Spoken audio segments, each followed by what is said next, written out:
What's up guys, my name is Courtney Budson and this is What's for Din. Today I'm going to be showing you guys how to make a one-pan creamy chicken prosciutto pasta. It's a lot to say in one sentence, but that's because it's all in one pan and it's so easy to make. I love making this recipe because it has the addition of prosciutto, which adds a lot of saltiness but not being overpowering. It's kind of similar to bacon, so if you get my drift, it's gonna be good because it's kind of like bacon. So without further ado, let's get the ball rolling.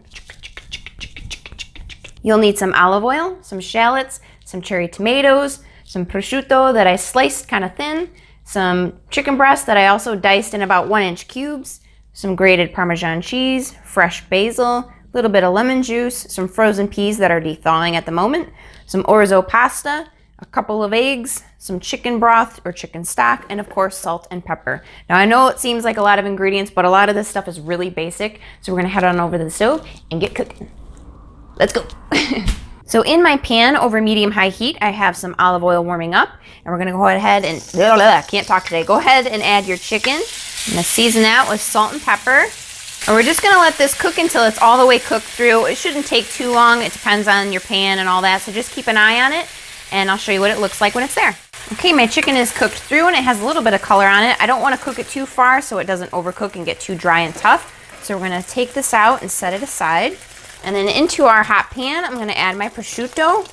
And we're just gonna cook this until it gets nice and crispy. Okay, my prosciutto is nice and crispy, so I'm gonna go ahead and add my shallot now. We're gonna cook this together for about 2 minutes or until the shallot's nice and soft and fragrant. Smells so good already.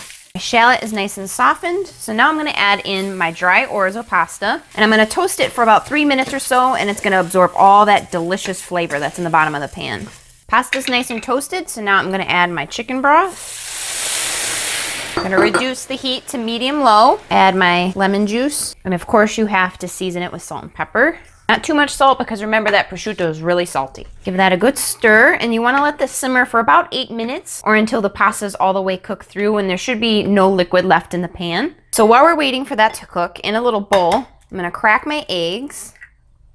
They're at room temperature and make sure they're not cold, otherwise mixing them in will be a little bit more difficult. I'm gonna mix it in with my cheese and then just set it aside when you're done. So we're about halfway done cooking this pasta up. So now I'm gonna go ahead and add my tomatoes in. Come on, get out of there, little stink. So this only has a couple minutes left to cook and I'm gonna add my peas. Now you can normally just add the peas in with your tomatoes, but I like to add them in now so they maintain that nice bright green color. I'm also gonna add in my chicken and just let it finish cooking. All right, so my pasta is al dente, cooked nicely through. There's no liquid at the bottom of the pan, as you can see. So what I'm gonna do is take this off my burner, slide it aside. We're gonna take our egg and cheese mixture, drop that on top, and give that a good stir until it's nice and creamy. So about 2 minutes, you wanna keep on stirring this. And you don't wanna add it while it's on the heat, otherwise it could scramble the eggs, but this is what makes it really nice and creamy. You can see immediately how creamy that gets. Now, if you do have an egg allergy, you can choose to not add the eggs and it's still absolutely delicious, but this just adds such a creamy flavor that's hard to resist, so definitely recommend adding the eggs. It smells so good in here, I don't wanna wait anymore, I'm dying. I gotta dive in, like I always say.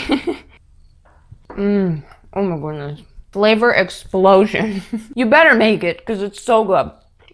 So as always, if you guys want to recreate this recipe, just look below in the description box. I'll leave the measurements and the written instructions there. And if you did like this video, don't forget to smack that like button. And if you liked it a lot, I like it a lot. Please feel free to share it with your family and friends because it helps me out so much when you do. Also, don't forget to subscribe if you haven't already. And as always, thank you guys so much for hanging out with me and we'll see you next time. Bye. Today I'm going to be showing you how to make a creamy one. There's a bug. I gotta get through this today. You guys want to recreate this? I feel like I'm if I did like a lot. I like it a lot. I like it a lot. You're going? No, you're not. Yeah, I am. Oh, okay, you are. I know what I'm doing.